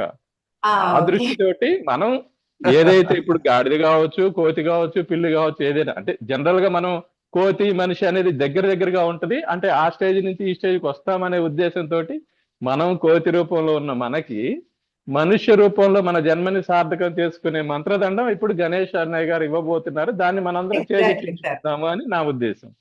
అవును సార్. ఓకే. Thank you. చాలా చాలా ధన్యవాదాలు అన్నయ్య. గణేష్ అన్నయ్య కూడా ఇచ్చేవాడు ఏం లేదు, ఇదంతా కూడా మీ ఆత్మ ప్రయత్నము, మీ యొక్క భక్తి, మీ యొక్క శ్రద్ధ, భగవంతుని పట్ల మీ ఆత్మ పైన ఉన్నటువంటి మీ యొక్క పరిశోధన, ఆ శ్రద్ధ అనుకూలంగానే ఎవరో ఒకరు నియమితులు అవుతారు. సో ఆ విధంగా ఈ సమయంలో మేము ఉన్నాము. సో ముందుకు వెళ్దాం. ఒక 5 నిమిషాలు చాలా చక్కగా శ్రద్ధగా మనం అభ్యాసం చేద్దాం. గుర్తుంచుకోండి, బ్యాక్ స్ట్రైట్గా ఉండాలి. బ్యాక్ని మీరు గోడకి ఆనించి లేదా ఆ చైర్కి పెట్టుకొని కూర్చుంటే ఏమాత్రము అనుభూతి చెందలేరు. గుర్తుంచుకోండి, ఎందుకంటే మన బ్యాక్ ఏదైతే ఉందో వెన్నుముక, దాంట్లో నుండి సుషుమ్న నాడి పై వరకు పనిచేస్తుంది. అది ఏమాత్రము బెండ్ అయినా, సపోర్ట్ తీసుకున్నా మీ మనస్సును మీరు నియంత్రించుకోలేరు. అందుకని ప్రయత్నం చేయండి నిరాధారంగా కూర్చోవడానికి. బ్యాక్ స్ట్రైట్గా ఉండాలి. ఒక లోతైన శ్వాస తీసుకొని వదిలిపెట్టండి.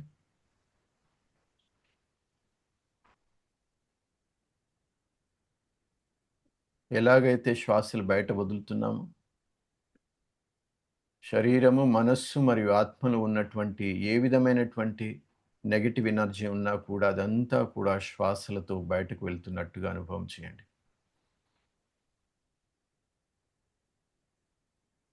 ఎలా అయితే శ్వాస తీసుకుంటున్నారో అలాగా ఈ సృష్టిలో ఉన్నటువంటి సకారాత్మకమైనటువంటి పాజిటివ్ ఎనర్జీ ఏదైతే ఉందో దానిని మీ వైపుకు ఆకర్షిస్తూ మీ లోపల నింపుకున్నట్టుగా శరీరంలో ఆత్మలో, మనస్సులో, ఆత్మ యొక్క అంతరంగంలో పూర్తిగా నిండుకుంటూ మీరు పరిశుద్ధమవుతున్నట్టుగా అనుభవం చేయండి.